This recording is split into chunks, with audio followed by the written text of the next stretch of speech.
अरे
गौजी।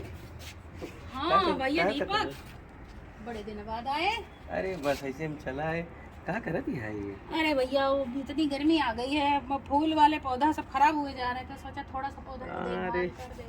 इनहु भाग खुल के पौधा न तो हरे। हाँ क्या करे, जरा से भैया टाइम नहीं मिलता है, जैसा लगता है सांस भी आती है तो काम के बीच में आती है। हाँ, बाकी जो टाइम बचत हो भैया खाद पानी दिन तो हर लग जाता। कहा है तुम हमेशा बकवास ही किया करत हो। अरे तो क्या करी का गुड्डा गुड़िया खेल का, अब उम्र गुड्डा गुड़िया के नहीं है। गुड्डा गुड़िया तो हम खेलत रहे। हाँ। बचपन में बहुत खेले गुड्डा गुड़िया। सही तुम नहीं खेले? हमका याद नहीं है भौजी, तू बताओ तो अच्छा लगे। गुड़िया गुड्डा हम खेलत रहे बचपन में, इतना खेलत रहे इतने बड़े हो गए कि समझ लो जब गुड़िया गुड्डा हम आखिरी गुड़िया की शादी किया है, उसके बाद हमारी शादी हो गई तो हमें उल्टे डांट पड़ती थी कि ये खुद शादी लायक हो गई, अभी तो गुड़िया की शादी किया करती है। हमें इतना शौक था गुड़िया गुड्डा की शादी का ना दीपक। समझ लो हम अपनी गुड़िया के लिए अच्छा गुड्डा मिल जाए, मतलब अच्छा वर मिल जाए, तो हम तुलसी मैया की पूजा भी वैसे ही करते थे कि हमको वैसा ही बढ़िया गुड्डा दो, बढ़िया वर दो। तो हम समझ लो कि हम पूरी वैसे ही पूजा करके वैसे ही तपस्या अपनी जान करते थे। चलो हम तुमको चाय पिलाते हैं, हम बताते हैं अपनी गुड़िया की शादी कैसे करते थे। समोसा वोसा खिलाए। अरे हम बढ़िया तुम्हें बनाते नाश्ता खिलाते हैं ना। भूख उसे बहुत दिन से लागी होगी। अरे गुड्डा गुड्डी की भाभी हो तुम भी बचपन में देखे तो रहे हम। अरे हम जो है ना, हम लोग बिल्कुल ओरिजिनल शादी जैसे करते रहे।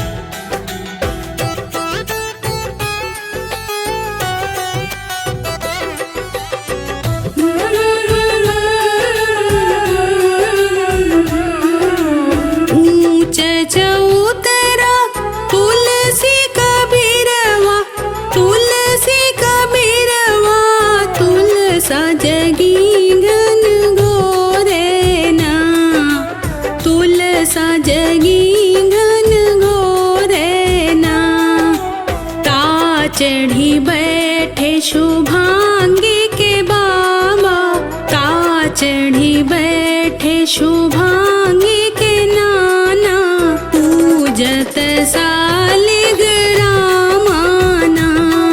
अरे पूजत सालिग रामाना।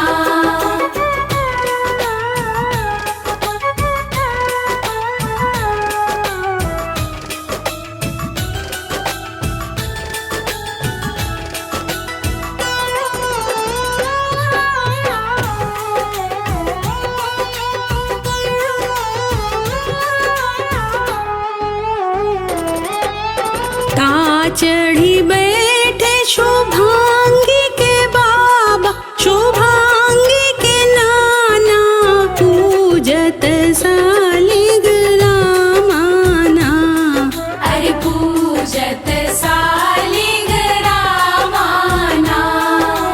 मुख के बचन बाबा कहयो न पाए, मुख के बचन नाना कहयो न पाए। श्री बर ठाणे दुआरे ना। अरे श्री बर ठाणे दुआरे ना।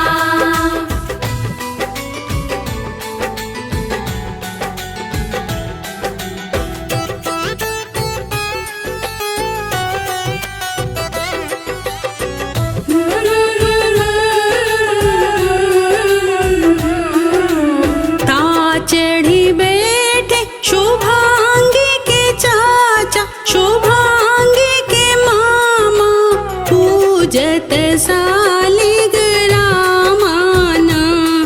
अरे पूजत सालिग रामाना।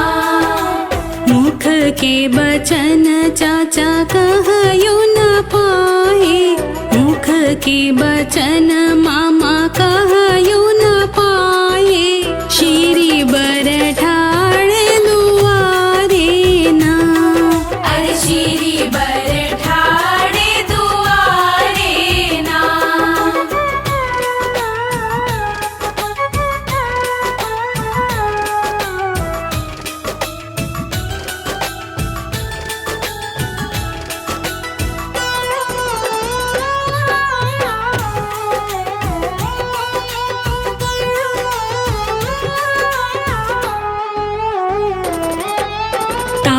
चढ़ी बैठे शुभांगी के ताऊ, शुभांगी के पापा, पूजत सालिग रामाना।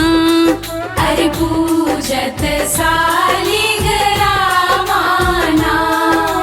मुख के बचन ताऊ कहयो न पाए, मुख के बचन पापा कहयो न पाए।